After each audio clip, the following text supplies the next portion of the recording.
Primeiro, como tudo começou, montagem de negativos, montagem manual. Quando eu falo negativo, estou falando de película, né? Aquele material feito de acetato de celulose, tá? Que hoje em dia praticamente não se usa mais, mas já foi muito utilizado durante muito tempo. Então a gente vai ver um pouco como que era feito nesse início a edição ou montagem. Quando a gente fala edição ou montagem, qual que é a diferença? Não é algo assim muito exato, não tem um consenso de qual é a diferença de edição e montagem. Mas, geralmente, montagem é associada a essa forma mais primitiva, tá? Quando a gente fala de negativo e película, a manipulação desses materiais analógicos. Então, o termo montagem costuma ser mais associado com esses suportes analógicos e a edição mais associada com agora os recursos que a gente tem na era digital, tá? Então a gente vai ver um pouco dessa montagem, como que era. Diferença entre edição linear e não linear, tá? A diferença desses termos bastante utilizados aí. O efeito Kuleshov, bastante conhecido entre quem estuda e trabalha com edição. Kuleshov foi uma figura bastante importante também, a gente vai falar um pouco sobre. E a gente vai ver as etapas da pós-produção, sendo que a edição é uma dessas etapas, tá? Então esses são os conteúdos de edição. E a gente vai começar vendo aqui uma fotografia desse cidadão. Quem que é esse aí? Ninguém sabe quem é. A pessoa mais importante da história até hoje, em montagem e edição, até hoje ele é a base para estudo de montagem e edição. O Gabriel está vindo também, mas ele vai chegar um pouco atrasado. Então, esse é Sergei Eisenstein. Sergei Eisenstein foi um cineasta soviético.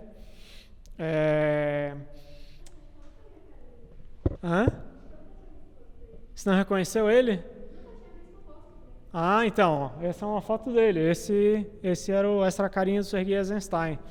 Sergei Eisenstein é uma figura muito importante. Eu sei que algumas pessoas não gostam que eu fale dele, porque ele era soviético, e aí tem o regime soviético, né? Mas, independente da parte política e ideológica, desse contexto que ele estava inserido, e ele trabalhou para o regime soviético, né? Mas, independente disso, tecnicamente é uma referência muito importante até hoje.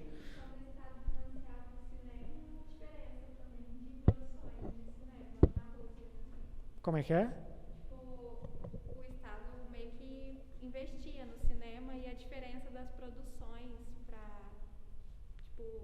soviéticas, assim, pós isso também, eram produções muito boas, né? Sim, a gente tem também cineastas depois que não faziam parte do regime soviético.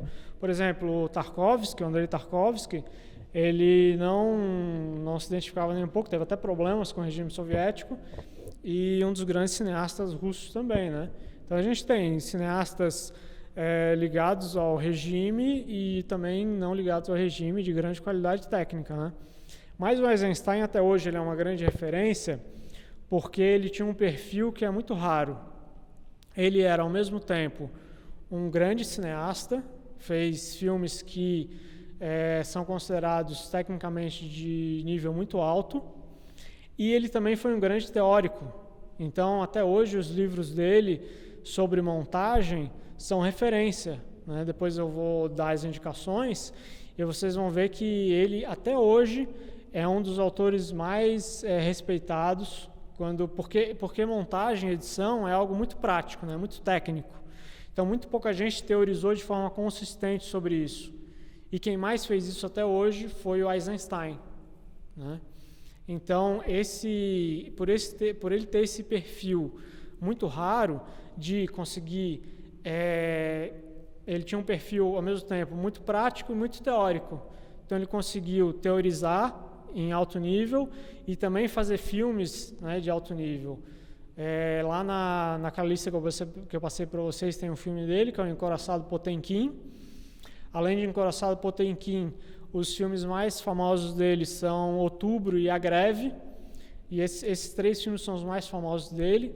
E são filmes assim que até hoje são estudados, são filmes de altíssimo nível técnico, tá? Independente da questão política ideológica, tá?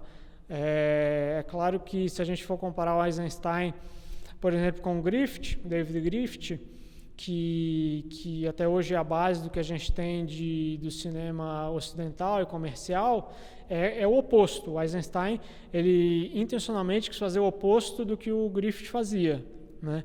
Se a gente for ver historicamente, hoje o Griffith tem muito mais relevância do que o Eisenstein, né? Porque é a base do cinema comercial, né? E o cinema comercial ele tem um alcance muito maior do que o cinema alternativo, em que até hoje o Eisenstein tem influência também, né? Mas voltando a falar mais de montagem e edição. Então esse é o Sergei Eisenstein, e ele está manipulando negativos, né? Que é a película, né? Esse material feito à base do acetato de celulose, que é o celuloide, perdão. E aí vocês podem ver que ele está com uma tesourinha ali na mão. E em cima da mesa tem uma outra tesoura, uma tesoura maior, né?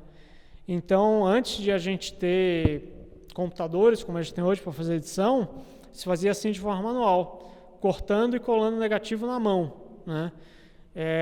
Ali, eu acho que em cima dessa mesa tem só um suporte para ele colocar o negativo, né? Vocês estão vendo ali que aquilo que está enrolado ali em cima da mesa é negativo, né? Então, assim que se começou a fazer a montagem de filmes para cinema, tá? Cortando e colando o negativo na mão, tá? Isso é a edição linear, que eu vou explicar daqui a pouco a diferença e o que é. Certo? Alguma dúvida?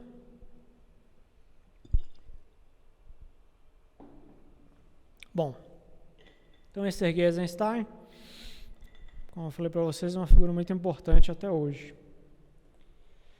E aí, edição linear e não linear. O que a gente viu o Eisenstein fazendo ali era edição linear. Por quê? Porque o Eisenstein, para ele ir ali de um ponto ao outro do filme que ele estava montando, ele tinha que passar pelo negativo todo, né? Isso é linear. Hoje é difícil explicar o que é edição linear para pessoas tão jovens assim, porque a gente não, né? Eu tive. As pessoas mais jovens não tive, eu não sou tão jovem assim, eu tive um pouco de contato já com dispositivos lineares, por exemplo, videocassete. No videocassete, quando a gente ia de um ponto ao outro, a gente tinha que ir passando por tudo, né? A gente não consegue que nem hoje, por exemplo, a gente está editando num programa de edição no computador. A gente consegue ir no ponto que a gente quer, depois eu vou mostrar para vocês lá em cima, no programa de edição como é que é, a gente vai de um ponto ao outro, sem ter que passar, sem ter que ver o filme todo até chegar no ponto que a gente quer. A gente pode ir do início ao fim instantaneamente. Isso é edição não linear, tá? Essa não linearidade.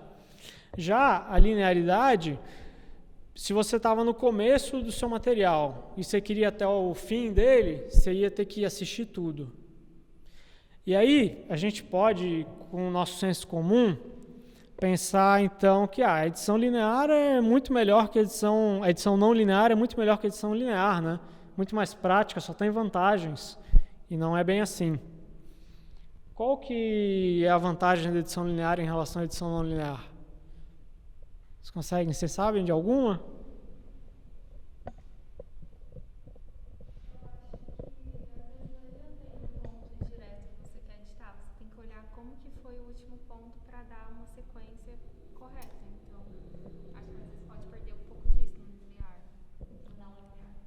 Sim, tem bem a ver com isso. A edição linear, ela proporcionava um potencial criativo que se perdeu com a edição não linear. Porque quando você tinha que ir de um ponto ao outro e assistir tudo até chegar lá, você, mesmo que sem querer, acabava tendo que revisar o seu material.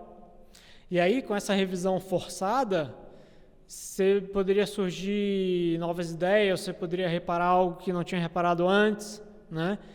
Então, você tinha uma proximidade com o seu material por causa dessa linearidade que se perdeu na edição não linear, né? Mas, de maneira geral, a edição linear é muito mais prática, muito mais rápida, né? Enfim, o nosso mundo praticamente todo é capitalista, então dinheiro é o mais importante, e se você gasta menos tempo, você também gasta menos dinheiro, né? Então a edição não linear domina já há um bom tempo e ninguém pensa em voltar para a edição linear, com exceção do Spielberg. Não sei se vocês sabem, o Steven Spielberg, durante muito tempo, acho que ele parou de fazer isso há pouco tempo, há poucos anos, mas durante muito tempo, até poucos anos atrás, ele obrigava que o filme dele fosse montado de forma linear. Eu vou mostrar para vocês como é que ele queria que fosse montado. Queria que fosse montado nisso aqui. O que é isso aí? Alguém sabe? A Thalita chegou a falar na última vez. Mas ninguém lembra. A Thalita é muito jovem também, até hoje ela não consegue lembrar o nome disso aí. Ela nunca tinha ouvido falar, eu que apresentei para ela. Isso aí é uma moviola. Moviola, tá? A moviola é a tecnologia que veio, para você ver, né? Parece uma coisa tão rudimentar, mas é uma tecnologia já, porque antes da moviola você fazia tudo na mão, né? A partir da moviola você não precisava mais ficar cortando e colando na mão, né? Então o negativo passa por ali e vocês estão vendo ali na frente, ó, que tem um dispositivo para você cortar o negativo, né? E aí tem vários, tinha, né? Hoje em dia já, mas tinha vários modelos diferentes de moviola. Esse é um modelo grande, tinha modelos bem menores, tá? Alguns modelos até você não tinha uma tela como essa aí para assistir os negativos que estavam passando. Mas então, até pouco tempo atrás, o Steven Spielberg, que é, sem dúvida, um dos melhores diretores de cinema vivos, né, hoje. Eu, pessoalmente, não gosto dos filmes dele, não tenho paciência, acho os filmes dele muito idiotas, pessoal, tá? Eu sei que muita gente gosta e, tecnicamente, eu admiro muito ele. Admiro muito porque ele é um dos poucos cineastas no mundo que parece assim, que ele tem um domínio, realmente, falar em domínio completo é meio estranho, mas ele tem realmente um domínio da técnica cinematográfica, né? Os filmes dele, tecnicamente, beiram a perfeição, né? Todos os filmes dele. Você não pega um filme dele que seja irregular, isso é muito comum, até entre cineastas renomados, né? E os filmes dele não. São de uma regularidade absurda, tecnicamente, né? Então, um grande cineasta, um dos melhores cineastas do mundo, sem dúvida, na atualidade. Ainda fazendo filmes, né? Ele fez agora uma regravação de Amor Sublime Amor, né? Que é considerado um dos melhores musicais da história, né? Uma grande referência de filmes musicais.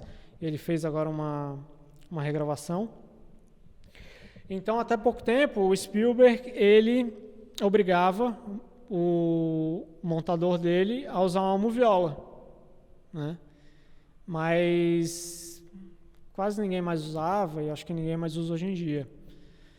Mas essa era a moviola, um dispositivo bem interessante, eu pelo menos, né, acho bem interessante, utilizado para fazer a montagem de forma analógica, né, com negativos, com a película.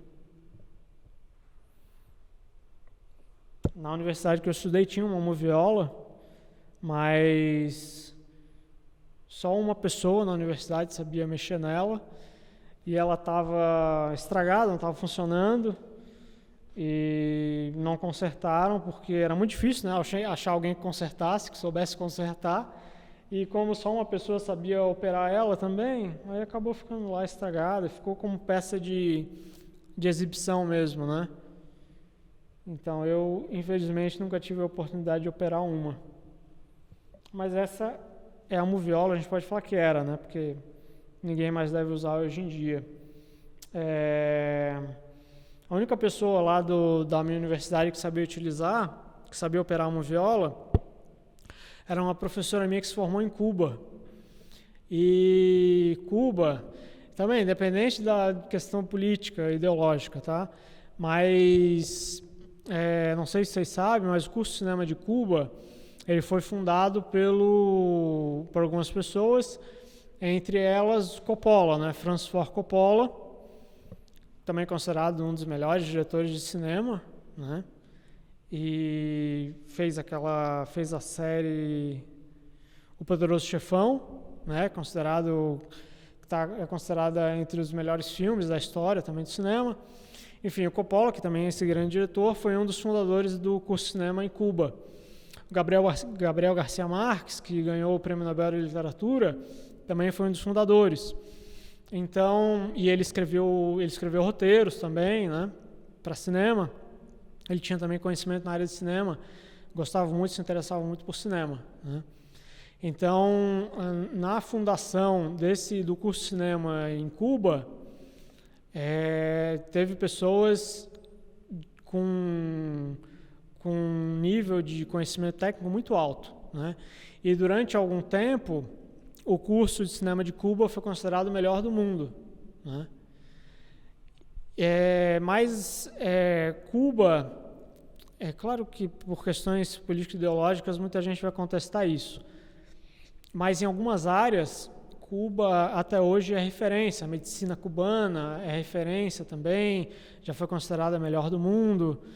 Só que em termos de estrutura, Cuba sempre teve condições muito precárias, né? E tanto que essa minha professora, ela se formou lá em Cuba na década de 90 e eles ainda usavam moviola, né? E na década de 90 já tinha computadores, né? Já se fazia edição em computadores, né? De forma não linear. Mas em Cuba ainda estava usando moviola, né? Por causa de toda a precariedade de recursos, e, enfim, aí toda a história cubana, né? Das dificuldades econômicas deles. Então, por isso que ela sabia operar moviola, porque lá em Cuba ela tinha que operar moviola, era o que tinha para fazer montagem, né? Então essa moviola, e aqui o Kuleshov, o efeito Kuleshov, tá? Kuleshov também foi um cineasta soviético e ele também tem filmes tecnicamente muito bons. Tem um filme dele na lista lá, um filme dele que acho que não tem nenhuma tradução oficial ao português, mas geralmente ele é traduzido como Pela Lei, tá? По закону é o nome em russo do filme. By the Law, em inglês. E o Kuleshov também foi muito importante, e ele tem esse experimento que ele fez, chamado de efeito Kuleshov, que mostra como a gente pode ter imagens iguais, montadas de uma forma diferente, proporcionando sentidos completamente diferentes. E são as mesmas imagens. Então, a gente tem aqui, se a gente for olhar isso aí como 3 colunas, na primeira coluna e na terceira coluna, as imagens são exatamente iguais. Tá? É o mesmo plano, esse aí seria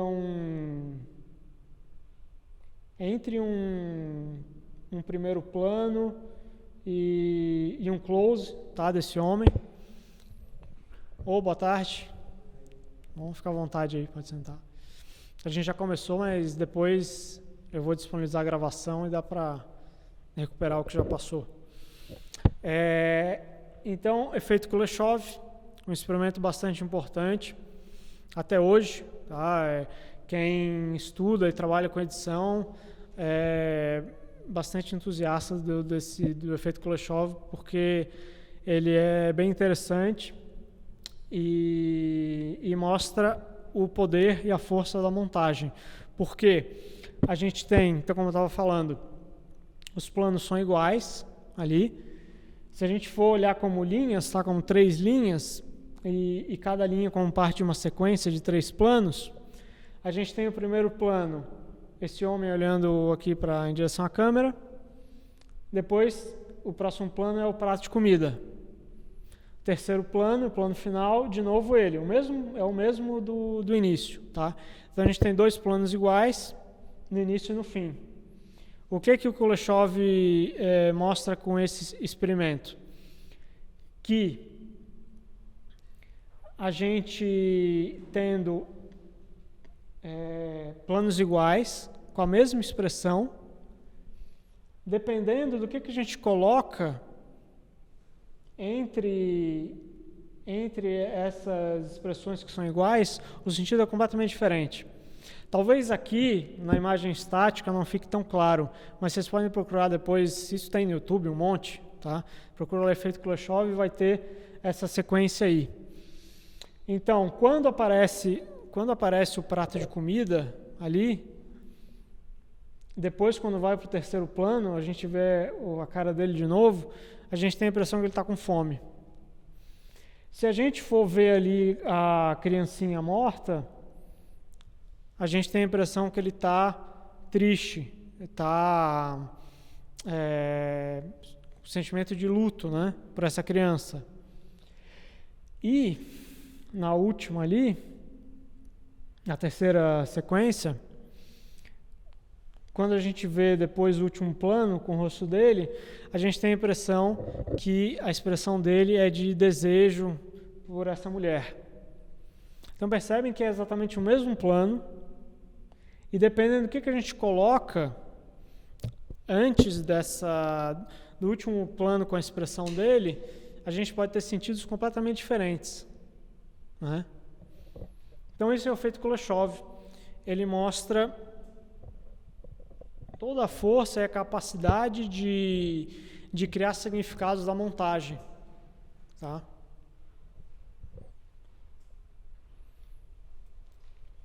O efeito Kuleshov. E aqui a gente tem algumas etapas da pós-produção. Ali na esquerda, eu não vou tratar aqui agora porque é a parte de edição de som, tá? Então, a gente tem, em pós-produção, a edição é uma das etapas da pós-produção, tá? E a gente vê aqui que a edição, ela começa quando? Quando é que vocês acham que começa a edição?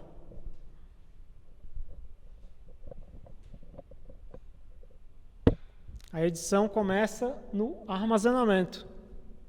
Porque tudo que a gente grava tem que ser armazenado em algum lugar. Isso é importantíssimo, né?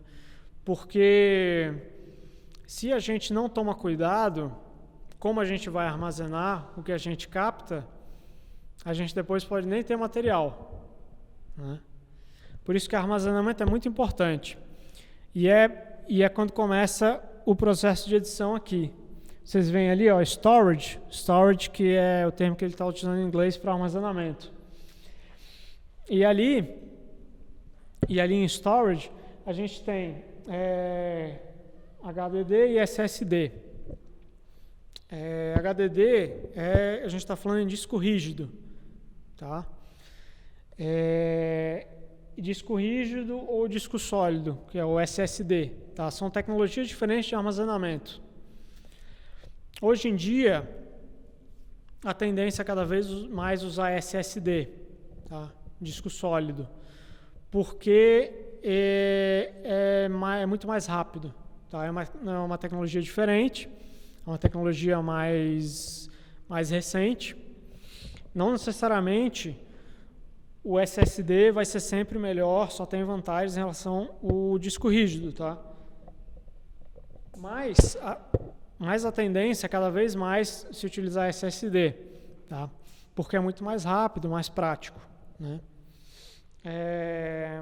E disco rígido, acho que vocês sabem o que é, vocês já devem ter visto, né? Aqueles HDs de computador. Aquele é um disco rígido. Ali a gente tem discos e é uma tecnologia mais rudimentar em relação ao SSD, porque o SSD a gente está falando de chips, né, de armazenamento de memória. Então é uma tecnologia mais recente, mais digital. Tá? O disco rígido é algo mais, a gente poderia associar também como um recurso analógico, tá? Se a gente fosse fazer uma comparação entre analógico e digital. Então, disco rígido e disco sólido, tá? HD e SSD, formas de armazenamento. E embaixo ali tem outras formas de armazenamento, que eu não vou falar muito para vocês, mas tem a ver com particionamento para armazenamento, tá? Então, a gente pode fazer partições nesse armazenamento de forma que a gente consiga armazenar mais informação ocupando menos espaço, tá? Para isso que serve o particionamento. Então ali são formas de particionamento, quem quiser pesquisar depois, tá? Então a edição começa no armazenamento do nosso material. Tem uma coisa chamada logging, que hoje em dia sempre é utilizada em produções, já há algum tempo, tá? Já há alguns anos, é utilizada em produções profissionais. O logging é quando você tem o armazenamento e controle do que você está gravando em tempo real ali no set de gravação. Então, você tem ali a sua câmera gravando, ou as suas câmeras, e essa câmera ela está conectada a um computador e tem um logger, que é a pessoa que está responsável por fazer esse logging, que é o registro e organização do material captado ali em tempo real, tá? Então, se você não fizer isso, se você não fizer esse logging, não tiver um logger na hora, depois você vai ter todo aquele material captado, você vai ter que organizar tudo, que é, por exemplo, o que a gente faz aqui, né? E que muita gente ainda faz por falta de condições. Você vai ter que pegar todo o material e organizar ele. Se você está fazendo login com um logger durante a gravação, essa pessoa, enquanto está gravando, ela já vai organizando ali, ela vai puxando o que está sendo gravado. Então, por exemplo, a gente gravou uma sequência aqui, cada tomada dividida em um arquivo. Esse logger, ele vai pegar, vai puxando cada arquivo de cada tomada dessa e ele já vai organizando no computador. Tá? Essa sequência tal, cena tal, tomada tal. E aí depois já está tudo organizado. Então isso é o logging, esse é o logger. Tá? Se vocês forem ver nos créditos aí de produções profissionais, sempre vai ter um logger.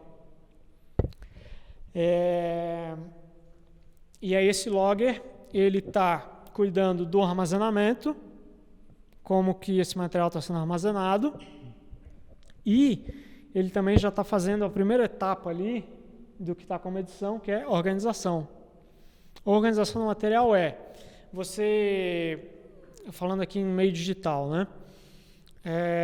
Você tem esses arquivos de vídeo, que é o que você está gravando, a sua gravação ela vai estar organizada em arquivos de vídeo, só que logo depois que você grava, esse arquivo de vídeo, ele vem com uma sequência numérica aleatória, né?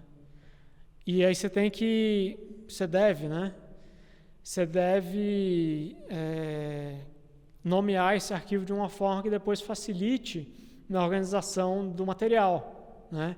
Então você coloca lá referente a qual cena, a qual tomada, né, que é esse arquivo de vídeo. Então isso é a organização, tá, do material. Você dizer o que é cada coisa. Aqueles arquivos que é só a sequência numérica aleatória, você identifica conforme o seu projeto. Tá? Então essa é a organização do material. Backup, a gente já falou em backup. Backup é algo muito importante. Nem todo mundo faz, infelizmente, né? mas o backup é cópia de segurança, tá? Você gravou o seu material, você tem lá o original, o bruto, e para você não ter uma via só, você faz cópia de segurança, tá? Isso é o backup, é uma cópia de segurança. Você tem lá o original e você tem também cópia, de preferência cópias, né? Mais de uma cópia em outro suporte. Então, por exemplo, você gravou aqui na câmera, você passou para um computador, aí o seu material está no cartão de memória da câmera, está no HD ou no SSD do computador, você pode colocar ele também na nuvem, já é mais uma cópia de segurança, armazenamento em nuvem, né? Por exemplo, o Google Drive é uma plataforma de armazenamento na nuvem, e você pode também fazer uma cópia de segurança para o HD externo, por exemplo, Open Drive, né?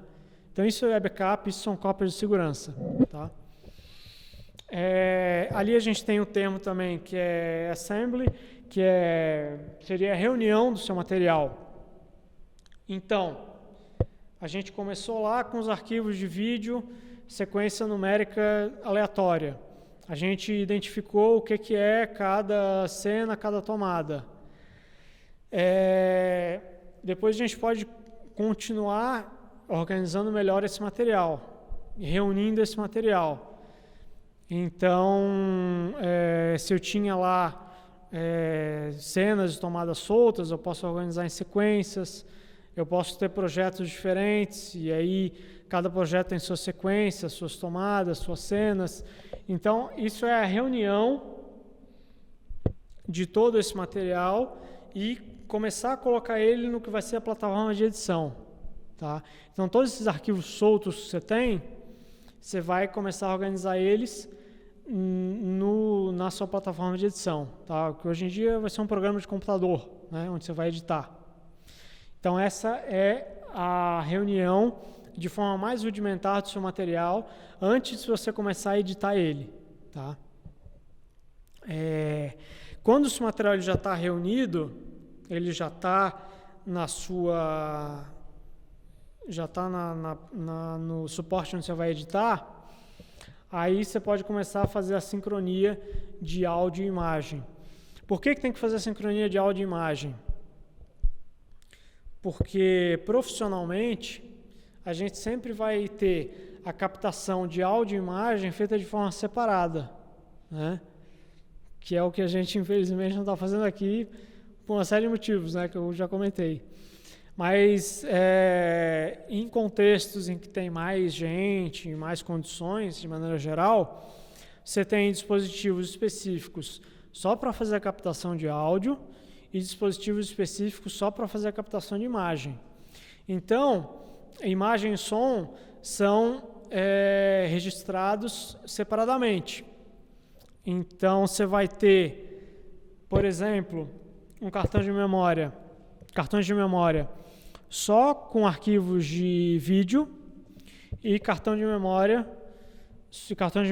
só com arquivos de áudio, tá? Então, a gente vai ter arquivos diferentes de imagem e som e a gente vai ter que juntar eles numa timeline de edição.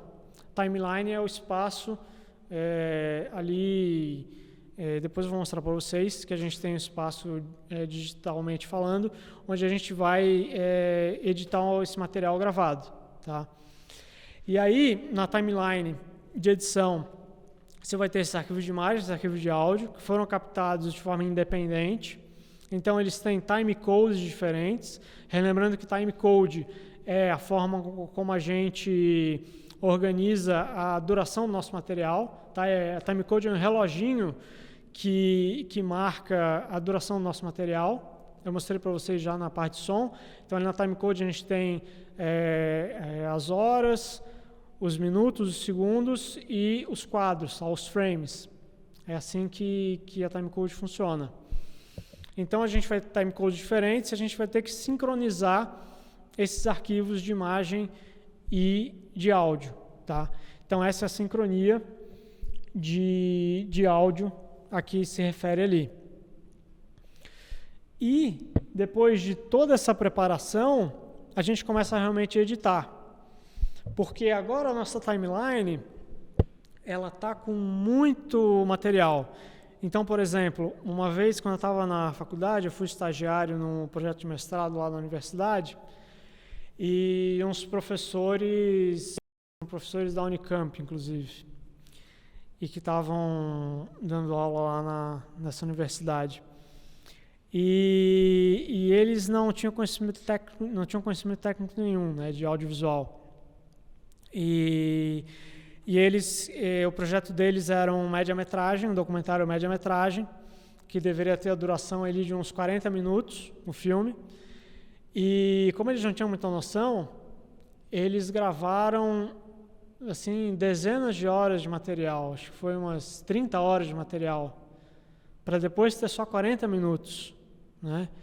Então era muito material demais, né? Então você imagina, você tinha ali 30 horas de material, para depois o que você precisava era só 40 minutos.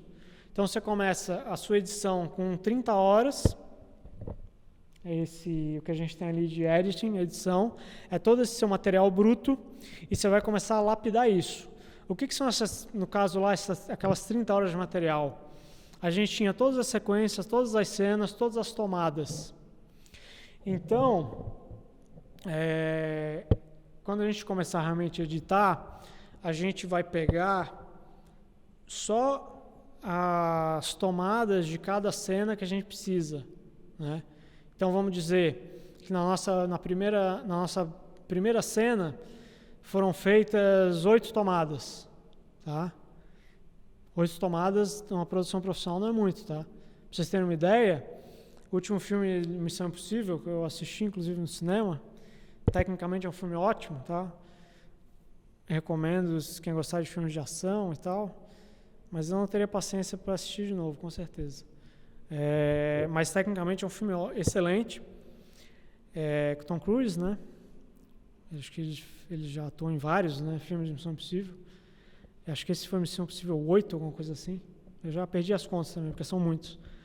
Mas nesse último Missão Impossível, teve uma cena que o Tom Cruise, não sei se vocês sabem, mas ele não costuma utilizar dublês, né? Ele mesmo que faz as cenas de ação.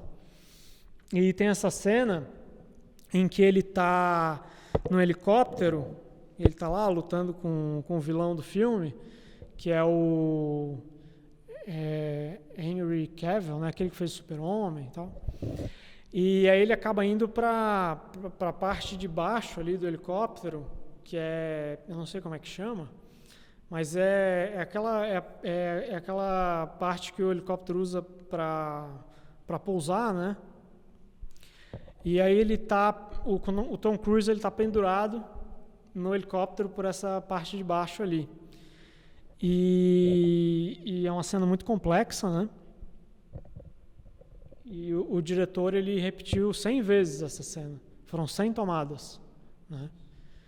E o Stanley Kubrick, que também é considerado um dos melhores cineastas da história, né, do cinema, ele também, ele dirigiu Iluminado, Laranja Mecânica,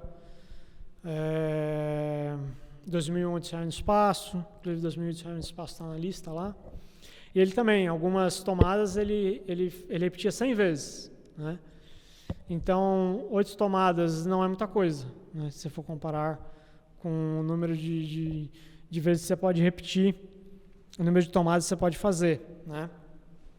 Mas então, eu estava falando desse exemplo quando você tem 8 tomadas. Dessas 8 tomadas, você vai precisar só de uma, tá? Ou daquelas 100 que esses diretores fizeram, eles tiveram que escolher só uma, né? E dessas 100, as outras 99 vão para o lixo, tá? Então, nesse material todo bruto que você tem, que você vai começar a editar, você vai começar jogando fora todas essas tomadas que não servem para ficar com a tomada única de cada cena que você vai querer, tá? Bom, seguindo o processo de edição, a gente tem ali embaixo motion graphics, que é difícil, é difícil traduzir esse termo, tá? motion graphics. Se a gente fosse traduzir de forma literal, seria gráficos em movimento, é uma tradução muito ruim, tá? Mas motion graphics tem a ver, por exemplo, com o que a gente tem de textos, legendas, que a gente vê na tela, tá? Por exemplo, uma entrevista, aparece ali um texto indicando quem é que está falando, tá? Isso é motion graphics, tá? Isso é um motion graphic, é o que chama de title em inglês, tá? Se a gente vai colocar um texto, uma legenda na tela, isso é um title, tá? A gente tem ali overlays em inglês, que são sobreposições, tá? Então, por exemplo, a gente pode ter diferentes camadas de imagem, né? A gente pode ter duas imagens diferentes sobrepostas, a gente pode ter duas imagens e diminuir o nível de transparência, de opacidade delas, e a gente pode ver essas duas imagens ao mesmo tempo, tá? Isso seria uma sobreposição de imagens, também seria um tipo de motion graphics, tá? A gente tem, por exemplo, também aquele efeito de tela dividida. Tem um filme chamado, eu acho que o título em português é Scott Pilgrim contra o Mundo, eu acho que não é esse. Eu acho que é isso? Então, nesse filme a gente tem muitos efeitos de tela dividida, né?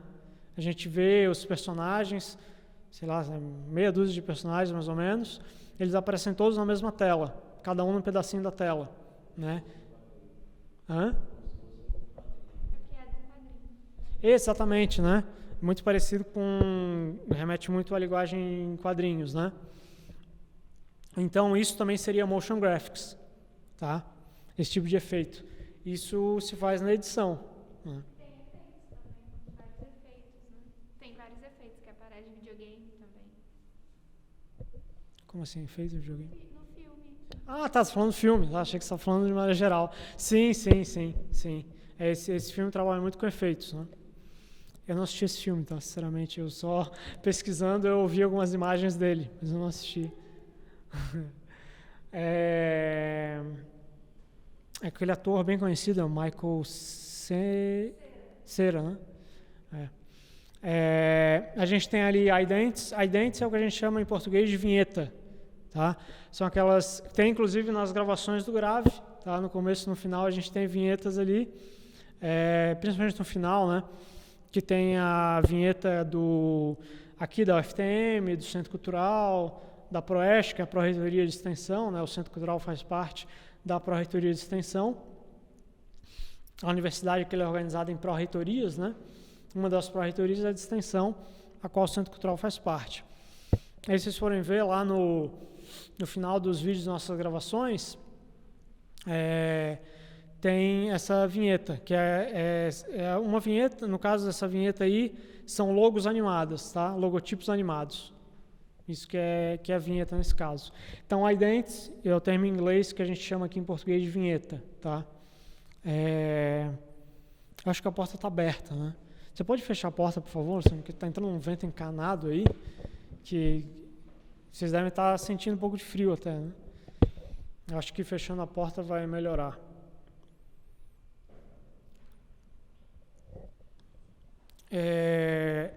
Obrigado, Luciano.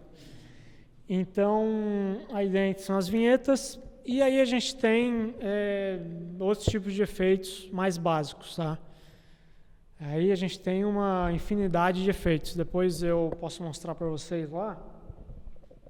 No programa de edição. Tem uma infinidade de efeitos de todo tipo. Então, por exemplo, as transições que a gente vê, quando a gente tem entre um plano e outro, é muito comum, ou antes de começar o filme, a gente tem a tela escura, a tela está toda escura. E aí a imagem vai aparecendo aos poucos, e a tela vai ficando menos escura. Isso é um efeito de transição, tá? É um efeito. E ele a gente aplica, manipula isso no processo de edição. Então isso, motion graphics, tá? E a gente tem outros efeitos, tá? Que efeitos mais avançados, digamos, chamados de, a sigla em inglês é VFX, tá?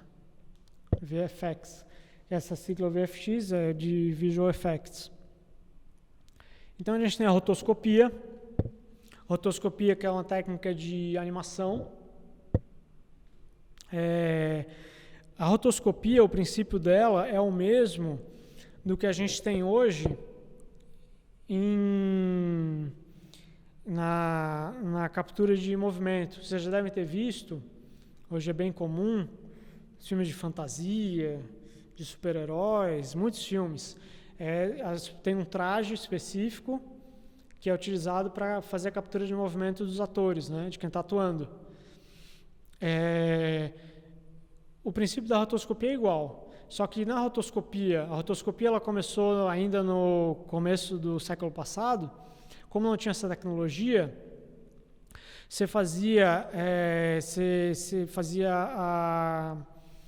a filmagem aqui em 2D, né, de uma pessoa, e aí com o registro dessa imagem em 2D, você conseguia marcar o movimento dessa pessoa que foi gravada, e você utilizava isso para animação depois em desenho animado, né? Então a técnica de rotoscopia era utilizada para isso, que o princípio, né, a lógica é exatamente igual ao que a gente tem hoje com a captura de movimento, com esses trajes específicos, né? Então essa é a rotoscopia. A gente tem keying ali, que é utilizado, por exemplo, para a gente retirar um fundo em uma imagem, quando a gente utiliza chroma key, né? Depois eu vou falar mais isso de chroma key. Aproveitando, eu mandei lá no grupo de WhatsApp alguns materiais complementares para vocês, que aí eu mandava a apresentação em PDF e o áudio, né? Eu vou começar a gravar vídeos com esse material complementar, que eu acho que vai ser melhor do que só mandar o áudio lá no WhatsApp com o material em PDF separado, tá? Eu ainda não fiz isso porque, enfim, eu ainda estou viabilizando as condições para fazer isso aqui no Centro Cultural. Mas essa semana aí isso deve acontecer, e aí eu vou passar a gravar um vídeo com o material ali, e eu vou falando junto com o vídeo, indicando. Acho que vai ser melhor do que só mandar o áudio.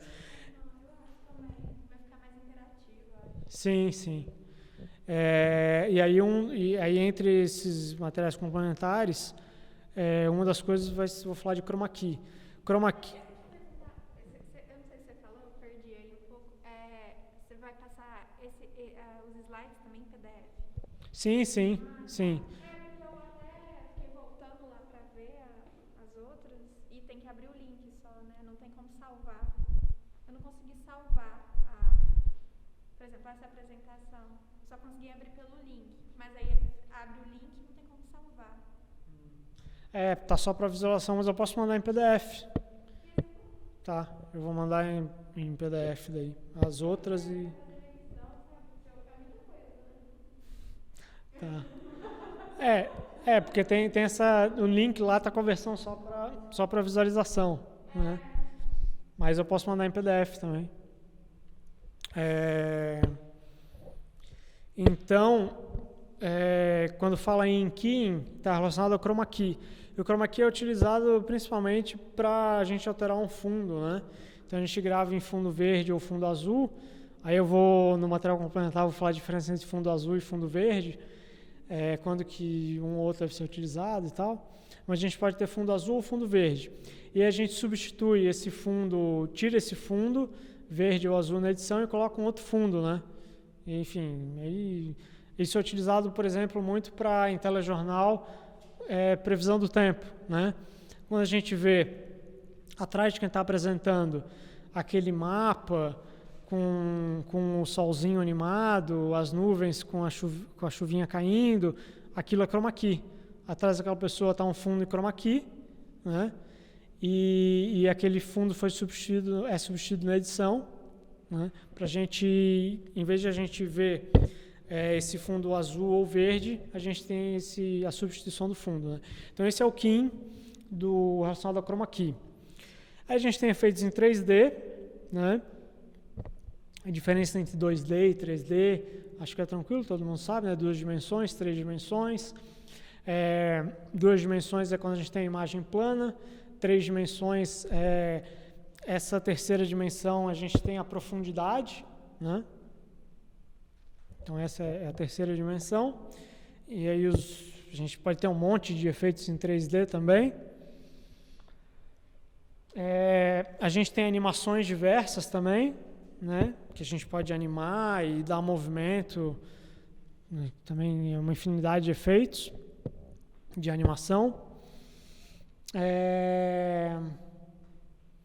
E a gente tem também ali composition. A gente poderia traduzir de forma literal como composição, mas a tradução melhor seria a gente associar com colagem. Em fotografia se faz muito isso, né? Colagem, você pegar, por exemplo, 2 ou mais fotografias e fazer uma colagem em uma fotografia só. Então, por exemplo, você pega um pedaço de uma fotografia com um pedaço de outra fotografia e forma uma imagem só. Isso é uma colagem, né? Isso pode ser feito também em vídeo, e em inglês se chama composition, tá? Colagem, seria uma colagem. Então, esses são os efeitos visuais. Aí, não é bom a gente falar efeitos visuais, porque em português a gente pode, por exemplo, quando a gente explode alguma coisa num set de gravação, isso é um tipo de efeito também. Então a gente tem esses efeitos que a gente faz durante a gravação e tem os efeitos de edição, né? São tipos diferentes de efeitos. E pode gerar uma confusão se a gente chamar tudo isso de efeitos visuais, né? Então, em português costuma-se falar de efeitos visuais e efeitos especiais. Então, esses efeitos no set de gravação, por exemplo, explodir alguma coisa, efeito especial, né? E efeitos visuais são esses efeitos aqui que a gente acabou de falar, né? VFX. O que tem premiação é isso. Efeitos especiais. Então, aí, eu sinceramente não sei, eu não sou assim um grande entusiasta de Oscars e premiações. Eu não sei se lá efeitos especiais, eu acho que eles misturam tudo, tá? Até porque é muito difícil separar, né? Então, no Oscar de efeitos especiais, eles consideram tanto o que é feito lá no set de gravação, quanto o efeito de edição, né? Aí eles chamam tudo de efeitos especiais, né? Mas tecnicamente tem essa diferenciação, né? A gente já falou, né, de termos que comumente são tudo a mesma coisa, mas tecnicamente tem diferenciação, né? Que nem trilha sonora e trilha musical, né? Tem efeitos visuais e efeitos especiais também. A gente pode usar um termo para compreender tudo como uma coisa só, mas a gente também pode separar. Bom, aí foi feita toda a edição, tá? Esse foi todo o processo de edição do nosso material. Nosso material está editado depois disso tudo. Aí, com o nosso material editado, a gente tem que fazer a conformação desse material. Que eu não sei se alguém falou assim em português também, mas seria a tradução literal de conforming, tá? Que a gente vai fazer a conformação desse material. A gente vai... esse material que a gente usou para editar, a gente pode fazer a conformação dele para trabalhar ele em outra aplicação, por exemplo.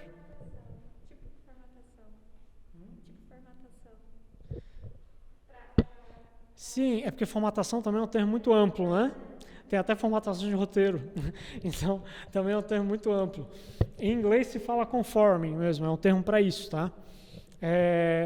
E aí, por exemplo, você fez a sua edição, a edição de imagem do seu material no Adobe Premiere, tá? Ou no Final Cut, ou no Avid, ou no DaVinci Resolve. que são plataformas de edição aí das mais conhecidas, profissionais também. E aí você trabalhou seu material nessa aplicação e vamos dizer que você tem uma estrutura profissional bem boa, né? Bem profissional mesmo. E aí você tem você fez edição de imagem, você tem uma outra pessoa que vai só editar o áudio, ou vai só editar os diálogos desse áudio. Aí esse material ele vai passar por processo de conformação para que essa outra pessoa faça essa outra edição em outra aplicação. Tá? Por exemplo, quando eu estava na faculdade, a gente usava, minha professora ela só usava um programa que é da Avid também, que eu não lembro o nome agora, me fugiu, mas é o programa da Avid para edição de áudio, tá? Assim como tem o Audition, que é da Adobe, tá? Programa de edição de áudio. E então você pode ter que fazer a conformação desse material para uma outra plataforma, ou uma plataforma específica de correção de cor. A gente vai falar agora de correção de cor. O DaVinci Resolve, que é da... Alguém falou alguma coisa? Foi um barulho aí. Achei que a gente falou. Você falou? Não. O DaVinci Resolve, que é da Blackmagic, a empresa que desenvolve o DaVinci Resolve, essa plataforma de edição.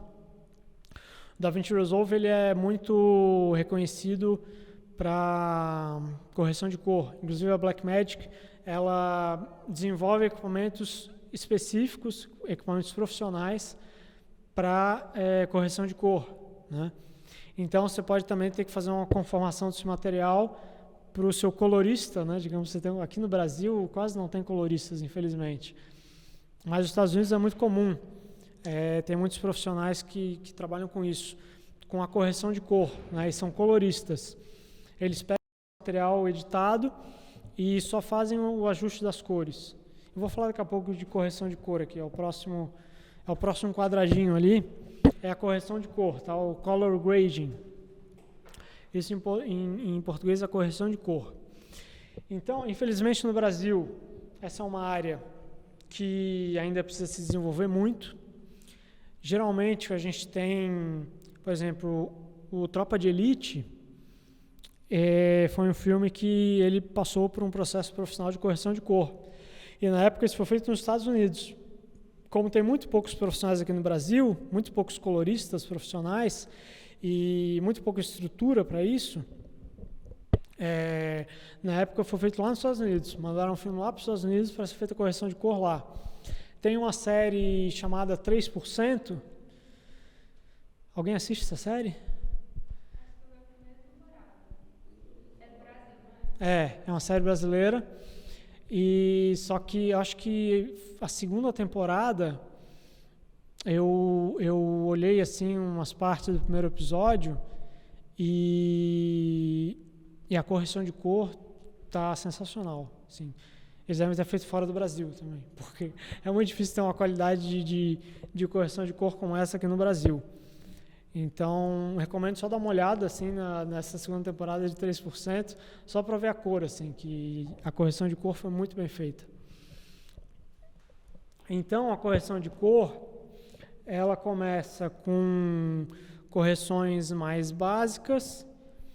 A gente tem ali o shot matching, que é o seguinte: quando a gente vai fazer uma gravação de forma profissional, a gente vai trabalhar com diferentes equipamentos de iluminação. Esses equipamentos de iluminação, eles têm temperaturas de cor diferentes. A gente pode utilizar câmeras diferentes, com configurações diferentes.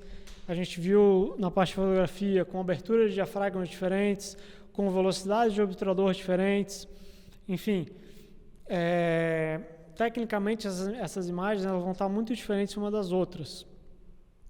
E aí você precisa fazer o que chama ali de shot matching. Você vai pegar esses planos que estão com cores muito diferentes entre si, temperaturas de cores muito diferentes, e você vai começar a fazer esse matching, você vai começar a calibrar, né? Fazer a calibragem, achar um equilíbrio dessas cores, considerando o que foi definido conceitualmente para o seu projeto, né? Então vamos dizer que no seu projeto você vai trabalhar com cores mais quentes, é um filme de ação, por exemplo, aí você vai ter cores mais quentes, né? E aí o colorista, a pessoa, né, responsável por essa correção de cor, ela vai começar a fazer esse shot matching, começar a tentar equilibrar as temperaturas de cor, enfim, todo esse balanceamento de cores desse projeto, tá? A gente tem ali aquela sigla LUT, tá? LUT. As LUTs é como um template para as cores, é um padrão, tá? Um modelo padrão que você pode utilizar para correção de cor. Então vamos dizer que no seu projeto você tem lá uma determinada paleta de cores, tá? Você vai trabalhar, como a gente tinha falado, cores mais quentes. E aí você tem determinadas tonalidades de cor que vão estar presentes. Aí você pode ter uma LUT, que é uma pré-definição dessas cores, dessas tonalidades, tá? Essa é a LUT. Pode ser utilizado não só na edição, mas também em fotografia, tá? Quando você está fotografando, você pode ter uma LUT, uma definição das cores, tonalidades que você vai usar, e aí você já tem elas salvas ali para serem utilizadas, tá? Seleciona, tipo, tal cor, e aí acho que a imagem fica tipo, salienta aquela cor, né? A LUT, ela pode ser armazenada como um arquivo de dados e aí você consegue escolher de forma bem mais prática o que você quer utilizar em cada momento. Então, por exemplo, em vez de você ter que manualmente ter que ir configurando cada parâmetro, você tem uma LUT ali com todos os parâmetros, você só seleciona qual LUT você quer e todas as configurações são carregadas imediatamente, né? Bem mais prático e bem mais rápido. Então isso é uma LUT, para isso que serve. A gente tem o grading, que são as tonalidades, né? Então a gente escolheu as temperaturas de cor, a gente escolheu as cores que a gente quer.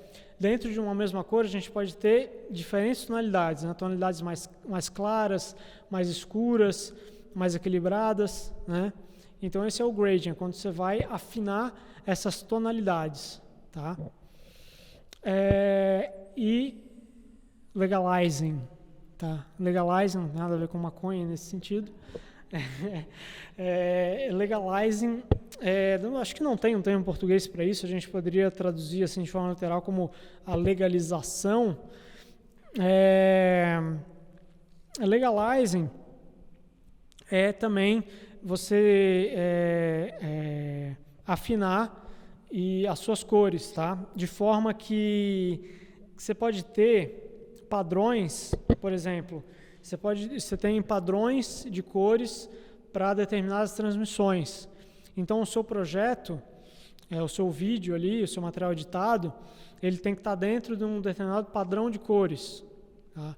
E você vai chegar a esse padrão, pode ser, por exemplo, para a transmissão televisiva. Você tem um determinado padrão de cores. Para chegar nesse padrão de cores, você tem que fazer esse processo de legalizing, tá? Então, isso que é o legalizing. Você trabalhar com esses padrões de cores. Bom, então isso é correção de cor. Depois disso, a gente chega numa parte que até a Bárbara já comentou, né? A gente tem finalização e masterização. Então, o nosso material, ele começou sendo armazenado.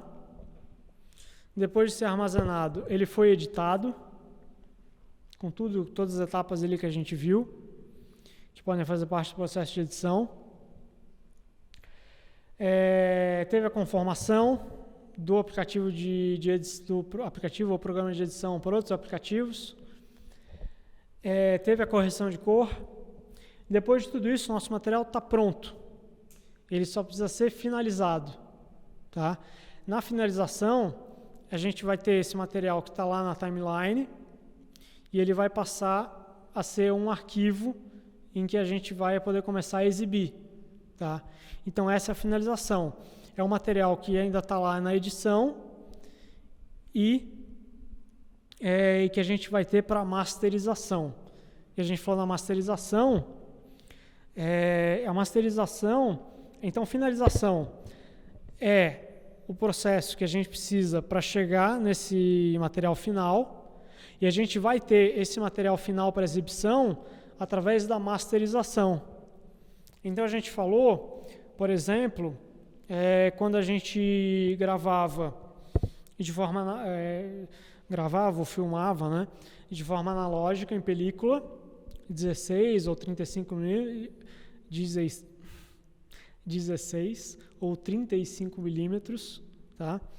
Que eram os formatos mais comuns, analógicos de película. Também se filmava em 70 milímetros, aqueles documentários de Discovery Channel, National Geographic, aquilo era tudo filmado em 70 milímetros, tá? Mas hoje em dia é tudo digital, né? Mas antes, quando a gente gravava então em película com material analógico e os equipamentos de projeção já eram todos digitais, a gente tinha que fazer a masterização desse material analógico para o formato digital para ser exibido em projetores digitais, né? Então a masterização é isso. É quando a gente vai... a masterização é esse processo para que a gente tenha o material para ser exibido, tá? Essa é a masterização, tá? Então, finalização e masterização são esses processos para que a gente consiga ter o nosso material para exibição e distribuição, tá? Que é a próxima etapa ali depois, que é criar materiais para distribuição, tá? Ali em inglês é deliverables, tá? Que assim, uma tradução literal seria os entregados, uma tradução horrível, tá? Mas é o material que a gente tem para distribuição e exibição, tá? Ali em finalização e masterização, a gente tem, em relação a tudo que a gente viu antes, podem ter ajustes finais, tá? Então, é isso, finalização, masterização e distribuição e exibição. Aqui, enquanto a gente ainda está editando, tem ali arquivamento, tá? Arquivamento pode ser feito em discos rígidos, pode ser feito em LTO, ninguém mais usa isso hoje em dia, quando eu estava na faculdade ainda se usava. Emissoras de TV, acho que foram as últimas ainda a utilizar isso. O que é LTO? É o armazenamento em fitas, tá? Fitas magnéticas, acho que talvez alguns de vocês já tenham mexido um pouco com VHS, tá? É um tipo de fita. Aí tinha vários tipos de fita, Betacam, DV, mini DV, tá? Existiam esses vários tipos de fita.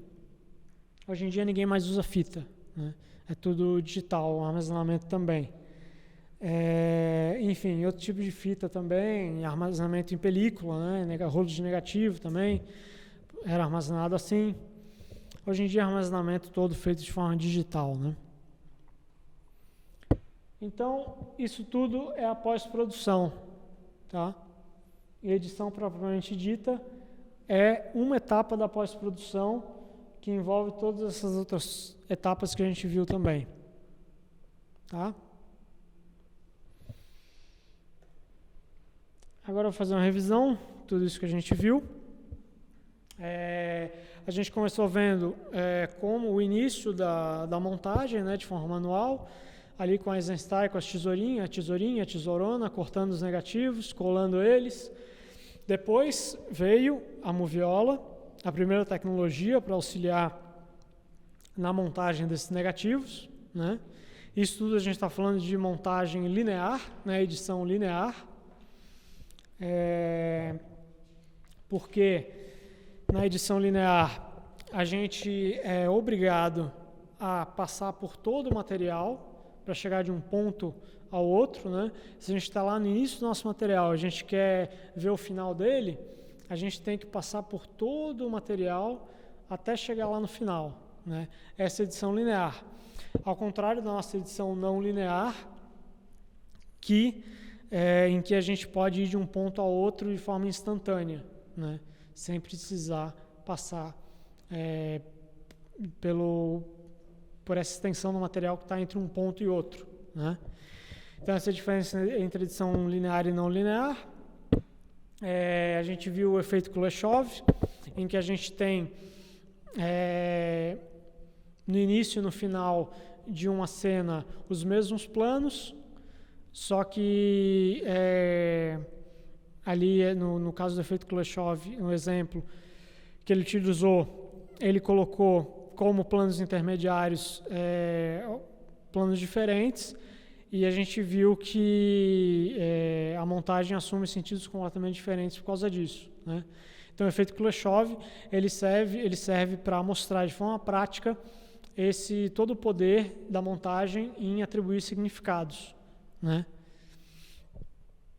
Então, esse é o efeito Kuleshov, que mostra todo o potencial da montagem. E a gente viu as etapas de pós-produção, né? A gente tem a edição, que é só uma das etapas, né? A gente pode, assim, através mais do senso comum, achar que pós-produção é só edição, né? E a gente viu que tem muito mais coisa aí, né? Muitas outras etapas. Além de edição, a gente viu ali o motion graphic, os efeitos especiais. A gente pode chamar tudo de efeitos especiais, né, como a gente falou, ou a gente pode chamar só de efeitos visuais, e chamar de efeitos especiais do que é feito em set de gravação, né? A gente viu também ali correção de cor, color grading, e a finalização e a masterização, tá? E tem também distribuição e exibição. Então, isso que a gente viu na parte de edição. Aqui, sugestões bibliográficas. Falei para vocês. Tem esses 2 livros do Eisenstein, A Forma do Filme e o Sentido do Filme. Até hoje, eles são a grande base teórica para o estudo de montagem e edição, tá? Lembrando que o Eisenstein, a maior parte da produção dele foi na primeira metade do século passado, tá? E até hoje ele é uma grande referência nessa área. Tem também o Walter Murch, que é dos Estados Unidos. A gente tem esse livro dele também, é uma grande referência num piscar de olhos, tá? O Walter Murch, ele até hoje é considerado o principal nome dessa corrente dos Estados Unidos de editores, tá? Mas a gente tem outros também, outros editores. A gente tem o Ken Basinger, também uma referência importante. E o Karel Reisz é um cineasta britânico e é considerado um dos grandes cineastas britânicos.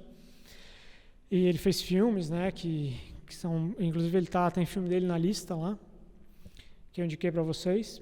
E ele também tem esse livro que ele coescreveu, né, que ele fala de montagem. Então essas são as sugestões, principalmente Eisenstein e Walter Murch, as principais referências. Aqui é o vídeo que eu deixo para vocês de referência. Não sei se vocês conhecem, mas tem uma escola de audiovisual que chama AV Makers. Eles têm vídeos no YouTube e eles têm essa série de vídeos em que eles falam sobre edição. Tá? Esse é o primeiro vídeo da série dessa escola AV Makers. Tá? Então, é a indicação de quem quiser assistir vídeos sobre edição. Aqui são as referências, né, de imagens aí, de onde é que saíram e tal. E essa foi a parte de edição e a gente termina a nossa parte de formação teórica do Grave. Tá? Alguém tem alguma dúvida?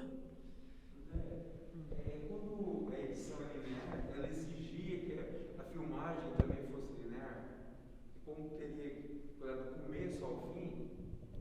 Uma ótima pergunta.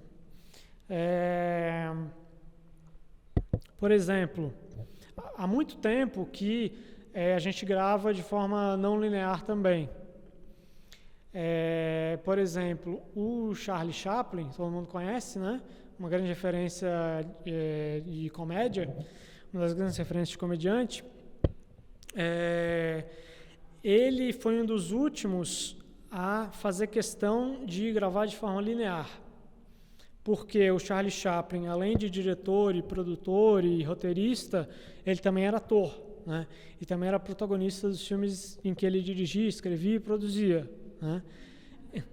Ele fazia tudo, né? Era um gênio, né? E os filmes dele até hoje são referência na área de comédia, né?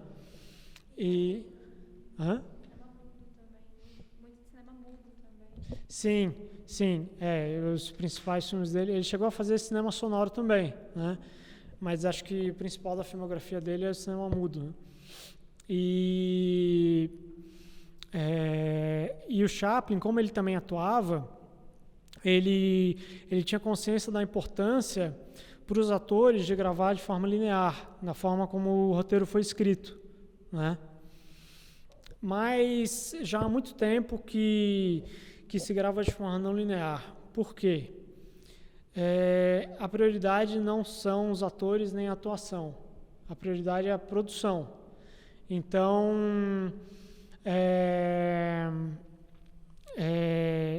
a ordem das gravações ela é pensada de uma forma que se possa gravar o mais rapidamente possível, né?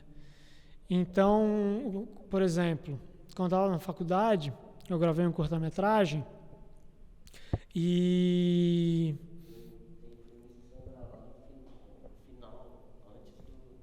Exatamente. Foi esse exemplo que eu ia dar agora, desse curta que eu gravei na faculdade. Esse curta tinha a cena final, tinha algumas cenas, inclusive a cena final, que era no terraço de um prédio. E o terraço que eu queria gravar, que eu consegui, era num prédio lá, que tinha uma vista lá em Florianópolis, não sei se alguém conhece Florianópolis, mas tem um viaduto lá, que fica... Lá tem a Beira-Mar Norte, né? E aí tem um viaduto que fica perto de uma estação de tratamento de água lá. E a Beira-Mar, a gente tem Baía Norte e Baía Sul, né? E aí na Baía Norte tem esse viaduto e o terraço desse prédio ficava bem de frente para esse viaduto e para a Baía Norte, né? E eu só tinha um dia para gravar nesse terraço. Então eu comecei as gravações por esse terraço, que era a cena final. Então a gente começou gravando no final. Para os atores, a pior coisa, né? Para quem estava atuando. Mas para a produção tinha que ser, né? Porque era a única chance que eu tinha. Eu não podia arriscar, deixar para depois e ficar sem essa locação, né? Então a gente começou pelo final, porque a prioridade é a produção, né? Há muito tempo que essa é a lógica, né? Então, há muito tempo que a gente tem gravar de forma não linear. O Chaplin foi o único grande diretor, eu acho, que ainda fazia questão de gravar de forma linear na ordem do roteiro, né? Porque ele escrevia, ele dirigia, ele atuava, né? Então ele entendia que isso era pensável, né? É isso aí? Mais alguma dúvida? Vamos fazer um intervalo, então? Não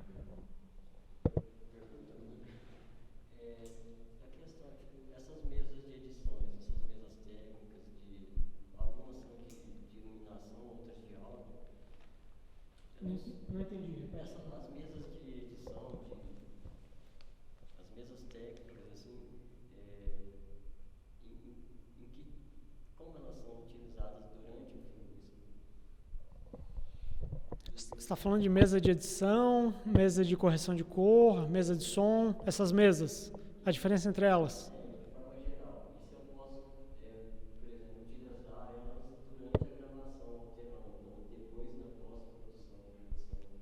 Você pode utilizar. Eu até estava comentando aqui que a gente tem no Centro Cultural uma mesa de som, tá? a gente poderia, em vez de estar fazendo o que eu estou fazendo aqui, de estar com esse microfone gravado direto na câmera, esse aqui é um cabo XLR, né? E esse cabo XLR é que está conectando o microfone à câmera. Em vez de estar conectando via XLR esse microfone na câmera, eu podia conectar o microfone na mesa de som, conectar a mesa de som no computador, né?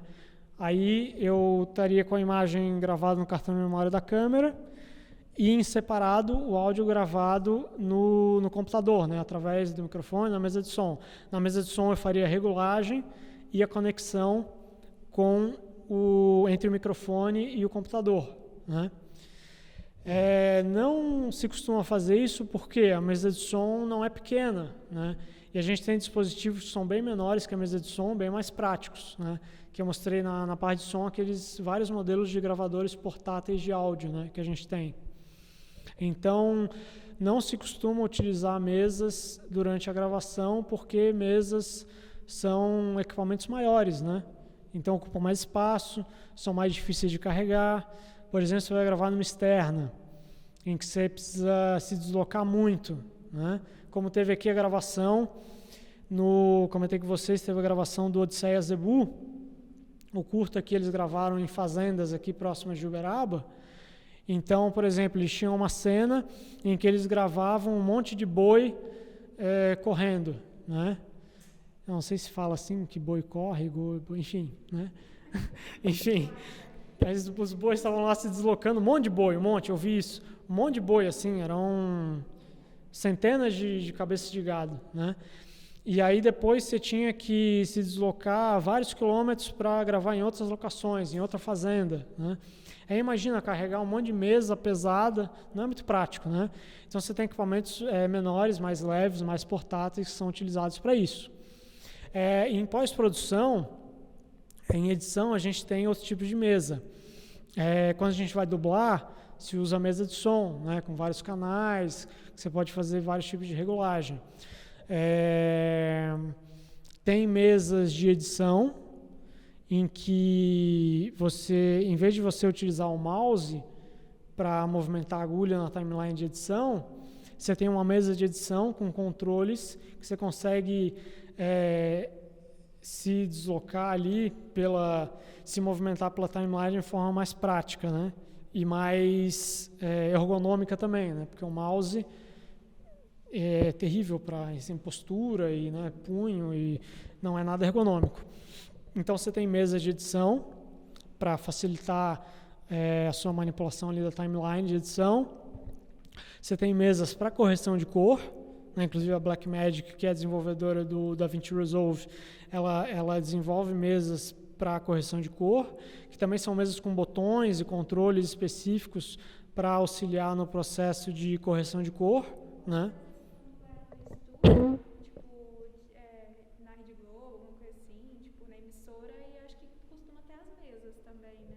Tudo mesa. Inclusive para quando são gravações ao vivo, você tem as mesas para fazer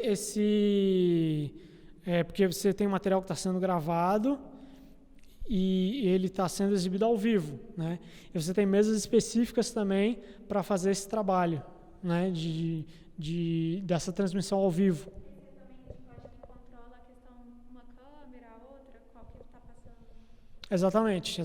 Porque você tem várias câmeras gravando ao mesmo tempo, mas você vai ter, a cada vez, você vai ver a imagem só de uma câmera, né? Então, vai passando de uma câmera para outra, né? Também tem mesa específica para você fazer essa manipulação, né? Então, tem mesa para edição, tem mesa para correção de cor, tem mesa também de áudio, né? Tem mesa para transmissão ao vivo de TV, vários tipos de mesa. Era isso?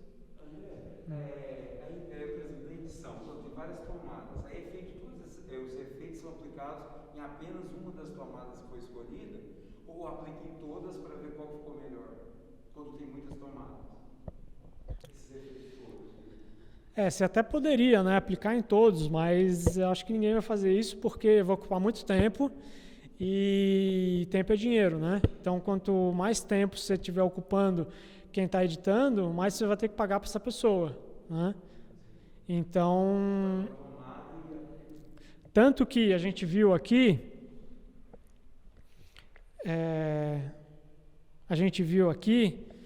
que a gente tem todo o processo de edição e depois é que vem a correção de cor, né? E depois é que vem a aplicação de efeitos, né? Você vê que está separado, né? Primeiro armazenamento, depois edição, depois efeitos, depois correção de cor. Então, Não dá um trabalho quando editar e depois ver que a cena não ficou tão boa, mesmo os que fizeram, e tentar regravar para editar de novo deve dar um trabalho, né?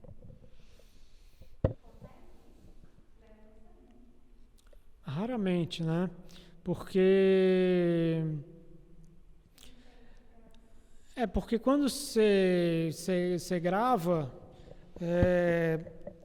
você pode ter aluguel de locação, aluguel de equipamentos, pagamento de quem está ali gravando, né? Então, só realmente se ficou muito ruim é que você vai regravar, né? Porque senão tem que se virar com o que tem mesmo, né? Com aquilo que foi mal feito. Tanto que a gente vê, né? A gente assiste coisa que está ruim, porque foi mal feito lá, na gravação foi mal feito, não conseguiu arrumar na edição e ficou daquele jeito mesmo, né? Não teve condição de fazer melhor depois, né?